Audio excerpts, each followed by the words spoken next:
السلام علیکم ورحمۃ اللہ وبرکاتہ۔ امید ہے کہ تمام ساتھی خیر و عافیت سے ہوں گے۔ دوستو، زبان یہ دیکھنے میں بہت چھوٹی سی چیز ہے، لیکن اس کا اثر بہت دیر اور بہت دور تک ہوتا ہے۔ اس کی ذرا سی حرکت میں کچھ کا کچھ ہو جاتا ہے۔ کسی کو گالی دے دو یا غصے کی کوئی بات کہہ دو تو مرنے اور مارنے کو تیار ہو جاتا ہے۔ کبھی ایسا ہوتا ہے کہ زبان سے کوئی جملہ نکلا اور پوری قوم تباہ ہو جاتی ہے، خون خرابہ ہو جاتا ہے۔ برسوں کی محبت زبان سے نکلی ہوئی ایک بول سے ختم ہو جاتی ہے۔ غرض زبان ایسی چیز ہے جس کا صحیح استعمال تو بہت فائدہ مند ہے، تو اس کا یہی برا استعمال بڑے نقصان کا سبب بھی ہوتا ہے۔ حکیم لقمان سے اس کے مالک نے کہا کہ بکری کے جسم میں جو سب سے اچھی چیز ہے وہ لاؤ، تو حکیم لقمان زبان کاٹ کر لائے۔ اس نے پھر کہا کہ بکری کے جسم میں جو سب سے بری چیز ہے وہ لاؤ، تو حکیم لقمان دوبارہ زبان کا دوسرا ٹکڑا کاٹ کر لائے اور بتایا کہ یہ ایسی چیز ہے کہ اگر یہ اچھی ہے تو سارا جسم اچھا ہے، اور اگر یہ بیکار ہو گئی تو سارا جسم بیکار ہے۔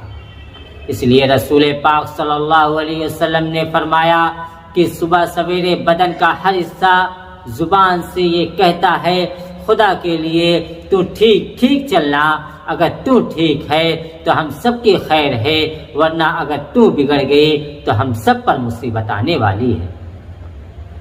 دوستو، زبان انسان کی شخصیت کا آئینہ دار ہے۔ جب آدمی اپنی زبان سے کوئی بات بولتا ہے تو اس سے پتہ چل جاتا ہے کہ یہ آدمی شریف ہے یا رذیل، اچھا ہے یا برا۔ آپ صلی اللہ علیہ وسلم نے فرمایا زبان کو روکنا بہت بڑی عبادت ہے۔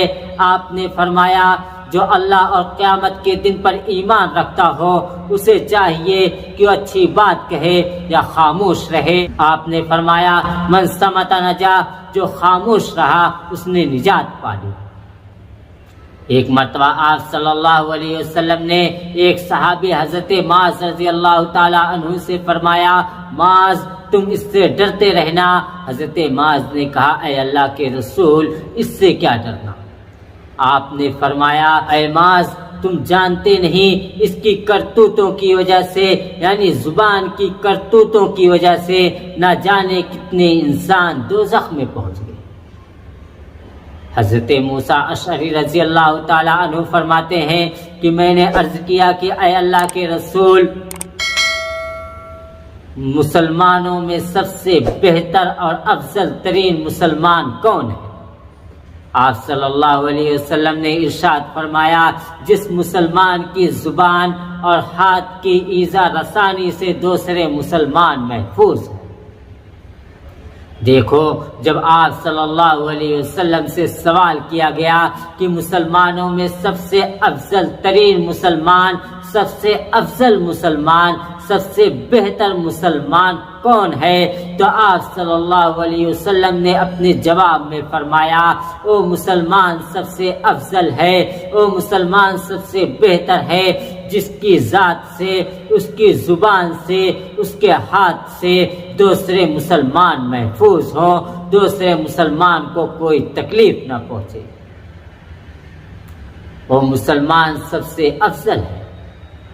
دوستو، یہ جو ہمارے معاشرے میں یہ کیفیت پائی جا رہی ہے کہ لوگ اپنے ایمان اور اسلام کے سند کے واسطے صرف اعمال کی پابندی کو کافی سمجھ لیتے ہیں، وہ کان کھول کر سن لیں کہ اتنا ہی کافی نہیں، اس لیے کہ اللہ رب العزت نے انسان کو قدرتی طور پر ایسا بنایا ہے کہ وہ اکیلا زندگی نہیں گزار سکتا، بلکہ کچھ لوگوں کے ساتھ مل کر ہی رہنا پڑے گا، جیسے ماں باپ، اہل و عیال، بھائی بہن، رشتہ دار اور پڑوسی، اور جن سے اس کے معاملات کا واسطہ پڑتا ہے۔ تو جن سے اس کا واسطہ پڑتا ہے ان میں سے کسی کو بھی اس کی ذات سے، اس کے زبان سے، اس کے ہاتھ سے کوئی تکلیف نہ پہنچے، تبھی وہ اس لائق ہے کہ اس کو حقیقی مسلمان کہا جائے۔ میرے دوستو، اللہ رب العزت اور رسول پاک صلی اللہ علیہ وسلم نے اپنی زبان کو اپنے قابو میں رکھنے کی بہت تاکید فرمائی ہے۔ اس لیے ہمیں چاہیے کہ ہم اپنی زبانوں کو اپنے قابو میں رکھیں اور کوشش کریں کہ ہماری ذات سے اور ہماری زبان سے کسی مسلمان کو کوئی تکلیف نہ پہنچے۔ دعا کریں کہ اللہ رب العزت ہم سب کو اپنی زبانوں کو اپنے قابو میں رکھنے والا بنائے، آمین۔